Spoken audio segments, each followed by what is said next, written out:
Hey guys, welcome back to the channel. So we just watched the Ghana Black Queens lose the opening game to South Africa, the reigning champions. We did not expect any better, but were you surprised by the game? Well, not at all. They are the defending champions. Yeah. They came into the tournament very prepared.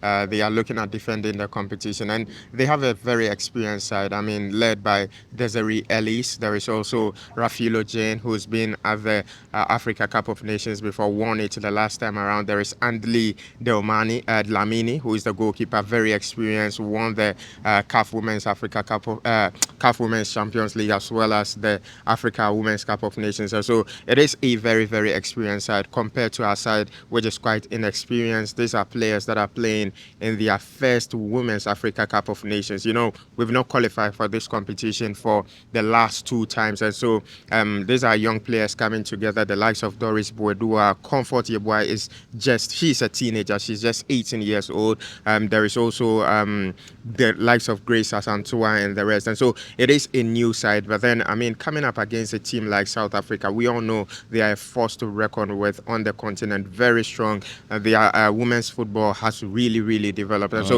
it was always going to be a very tough one for us. I didn't particularly liked our performance in the first half. Exactly. We didn't look good in the first half, but then the second half performance was a much better one. It was a improved one.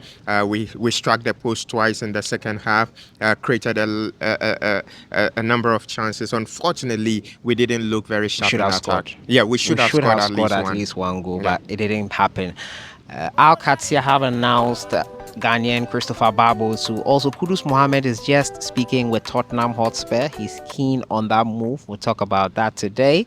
Don't forget to subscribe if you haven't. Click on that notification bell to get more updates. What will be on the lips of a lot of Ghanaians after that assessment of the game is, before we jump into the Kudus news, is that can we still qualify? Do you think there's hope? We were very, very disappointing in terms of taking our chances. Do you think we can still qualify? Well, fortunately for us, if we end up even as the third best placed team in the group, there's a chance. We might still advance to the next stage of the competition. But then, from what I saw today, especially that second half performance, it gives me a little bit of hope. I think we can stand against a team like Mali. They also missed the last Africa Women's Cup of Nations. They are returning to the competition. Excuse me, they are a side that we've met a couple of times, and I think we can beat the Malian side. The next game will be Tanzania, who are relatively new at this competition. It should be a side that we should be able to beat. And so I am very confident of the team's chances of qualifying to the next stage. I think what we will need to do is that we would have to be taking our chances next. I think our goalkeeper would also have to up her performance. Some of the goals that she, especially the second goal. Yeah, the second goal that she conceded today was too easy to beat her, and so she would have to up her performance. I think defensively we looked much better. In terms of the attack, that is where I have a little bit of problem. I didn't see the Doris Boedua that she had her chances, but not clinical. Exactly. Some of the balls she had to go forward a bit, but she's shooting from range. When if she moves closer, it would have been better. So it's I don't know whether it's a confidence thing or something. Well, it's also her first African Women's Cup of Nations. Oh, really? Yeah. True, Doris Boedua is playing for the first time. So, and she's still young. I think she would come to her best in the next game. This is her first experience, like many other players. I think what our coach can also do is that he should try and then blend the younger players who are very energetic. We saw that performance from Evelyn Bedu in the second half. Priscilla Edubia, who also came on in the second half. I think we need a lot of energy in our games, and that is exactly what he should be doing, finding a way to blend the very young ones with the little experienced ones, so that we can go out there and that we have to make a statement. We used to get to the final in previous editions, but then we lost our touch for some time, and this is an opportunity for us to show that, look, we are still a big team on the continent. So I think the Black Queens have it all to do. They have a lot of work to do in their second game versus Mali. It's going to be a tough one. I think on the 10th of July, 10th of July, 3 days from today, Ghana will take on Mali. Is it 10th or 11th? I think it's 11th. I Yeah, would have to we'll find confirm. out. Yeah. When I'm recording this video, it will be on the screen. So, editing the video, I'll put it on the screen. I think 11th. Hopefully, they do make it out of this group and into the knockout phases. I remember this, we've missed the last two editions. So, Yeah. some bit of gap Mhm. is still in there for these players. Most of them are relatively new to this competition. So, that is expected. Our next story has to do with Kudus Mohammed. The Ghanaian is a person of interest for very top clubs. The reports are indicating that he's speaking to Tottenham Hotspur. Will Kudus fit at Tottenham Hotspur? If he will fit, which role are you envisioning for him? Where in the Tottenham team would he command a starting berth? Well, I mean, he is a top quality player. Yeah.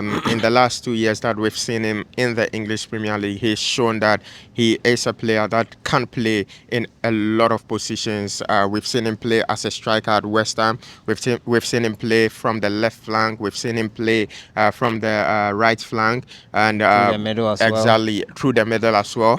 He scores a lot of goals. He also creates. Last season might not have been his best season in England, but then the quality has always been there. And for me, joining Tottenham will be huge for Tottenham Hotspurs themselves. I think he will fit in perfectly. You look at the positions that are available. Like I said, he is very versatile. He can play on the left, can play on the right, can play through the middle, and sometimes even as the leading marksman. Yeah. And you look at that Tottenham squad. I mean, the likes of Kulevsevsky, Robinson. I think he can compete and then get in that particular team. He could. I mean, if he stands toe to toe with Kulevsevsky, Yeah. I think he could get that position ahead of him. And for me, he is a player that you can rely on throughout the season. I mean, these players that I've mentioned, for example, Kulevsevsky, he is a little bit injury prone.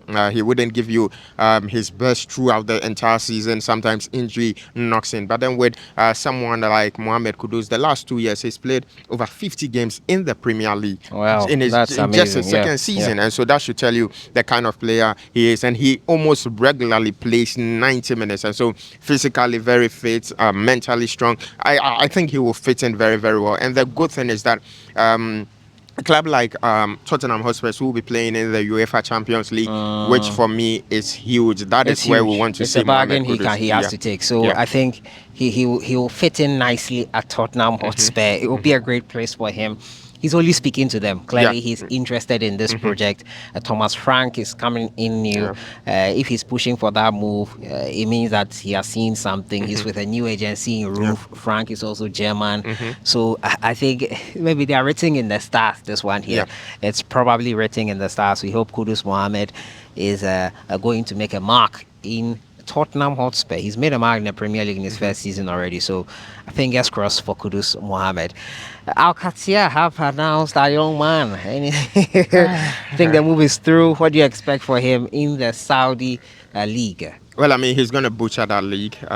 Yes, we've seen some form of competition in the league in the last few years. I mean, we all saw what Al Hilal did at the FIFA Club World Cup. Yeah. And so it tells you that it is a competitive league. But then, I mean, if you take away the big boys from the league, the Al Hilal, the Al Nasri, the Al Ahli, and then Al Ittihad, who are champions of the Saudi Pro League, the other teams are teams that are catching up. One amazing thing about Al Qasiyah is that they've also qualified for the Asian Champions League. And they also have some very, very good players. There is Pierre-Emerick Aubameyang, formerly of Arsenal and Borussia Dortmund there, and they are adding quality in Christopher Babo. So I mean, he is a player that has shown so much in the last few years. I mean, played in Norway with Salzburg, went to KRC Genk, had some very, very good time, played a lot of games, scored a number of goals, produced some number of assists. Going into the Saudi league, I'm not saying it's an easier league, but then I think it is a league that he would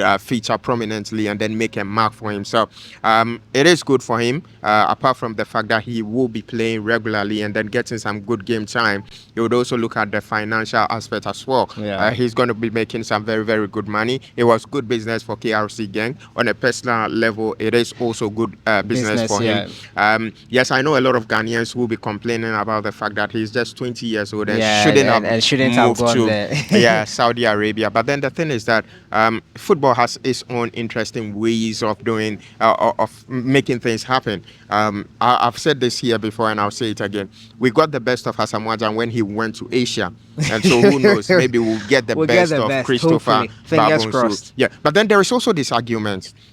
I mean, you look at the Belgium league itself. Apart from the fact that yes, it's in Europe, in terms of competition, how many Belgium teams make it to that very top level in terms of European football and the rest? And so let's not judge the boy. Let's allow him go play his Let football. things play Maybe out. he would Let things play return out. to Let Europe. things play out. Yeah, let things play out. Let's see how it goes. So that's been it for today. Talking to you about the Ghana Black Queens. They just played in their first opener versus South Africa. Did not go according to plan, 2-0, despite having some gilt-edged chances, which Ghana should have taken, in all honesty. Also about Kudus Mohammed. It looks like he's keen on that move into Tottenham Hotspur, and Al Katia announced Ghanaian Christopher Babonsu. We'll see you guys in the next one. Thank you, Lukman, for joining me. You're welcome. Enjoy the rest of your day.